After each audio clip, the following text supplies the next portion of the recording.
Hello, happy Wednesday, happy vlog day, happy beautiful day, considering that the gritters were out last night. No evidence of anything cold apart from it being about 8 degrees this morning. We're going to go run on to an article that's been in the papers and on socials about summer holidays. Could, maybe, might do, probably won't happen for another 72 years. But the possibilities of changing a 6-week summer holiday at schools to 4 weeks and then adding 2 weeks onto the half terms in February and October. And I've said it for years that needs to happen. Because 1 week in February and October isn't quite enough to for the kids and the teachers to have that time. It takes a fair few days, I reckon, for kids and teachers alike, just to switch off a little bit and not have that pressure of school. And then all of a sudden, a couple of days later, you're back at school again. So to have 2 weeks, I personally think, in February and October is better. And 4 weeks will probably be more manageable for parents that work full time. So, and also 6 weeks is a long time, because I would expect some, not all maybe, but some teachers would agree that children certainly lose some kinds of memory and education and stuff that they've taught, and it's really hard to get them a few weeks back when they've left in July and come back in September. So actually that will probably have a good impact on that.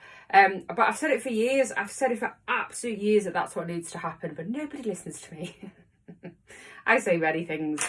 I should write every single thing down and record it and go, said that, didn't I? Said that was going to happen, and then just put a bet on William Hill. Not that I'm a gambling lady.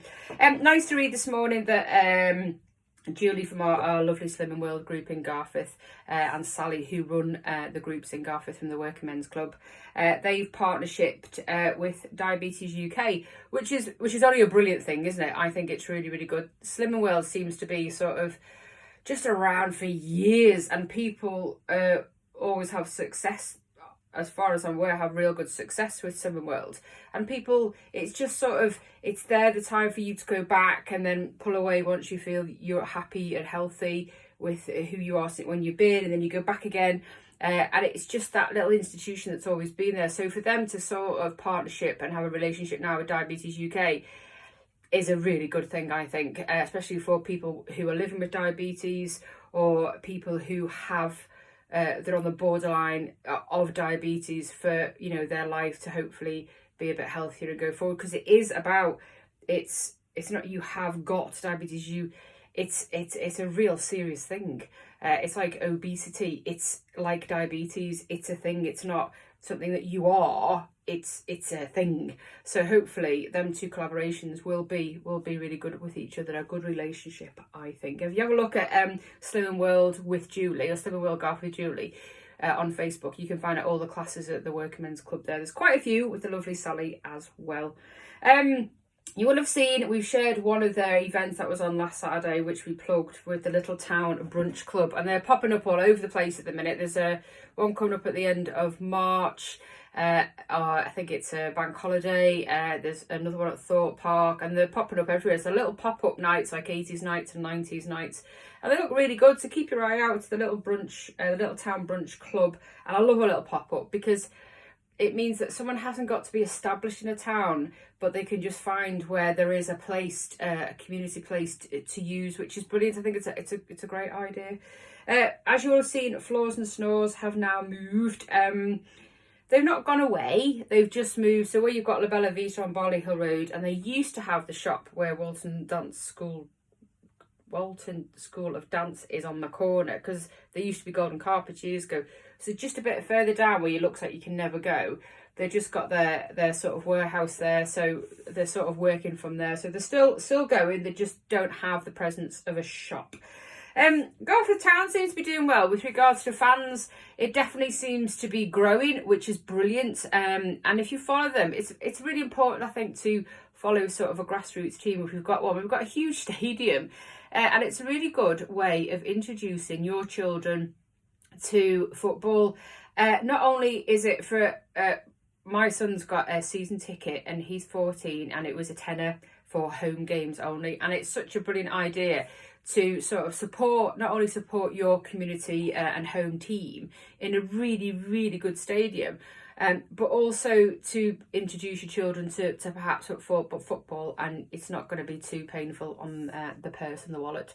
So it's a really good idea, and they have things there like a bar and food options as well. So they have certainly had a lot more fans go in. So do have a look at Garforth Town Football Club. There's lots on socials. They're really, really good with socials and telling you what's going on, what's happening, when the matches are going ahead and when they're not, and when they're playing away, etc.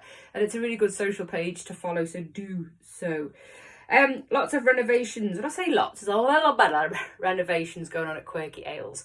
They've just the bar section, I think. Aaron and the team are working on that with the reveal to be tomorrow, Thursday. So they're just changing where the bar area is. So they have said it'll be a happier place to be, an easier place to be. So that'll be interesting to see what goes on there.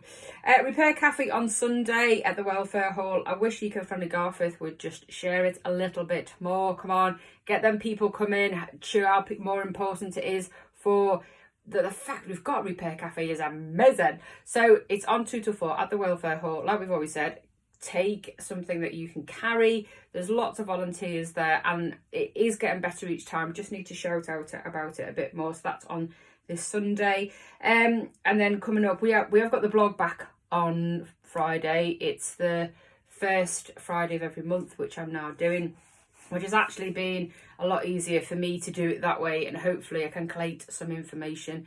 There's quite a couple of things coming up on the blog on Friday about obviously some new things coming up, and also about how I'm changing with the main deal and how that's going to open its doors a little wider. So I'll be telling you about that on the blog on Friday. And also there's been lots of, I wouldn't say controversy, just people not knowing and spitting their dummy out about the land that's just off Selby Road and what that's going to be. And so I'm just going to touch on that a little bit because I don't know, some people just get their knickers in their pants in a twizz.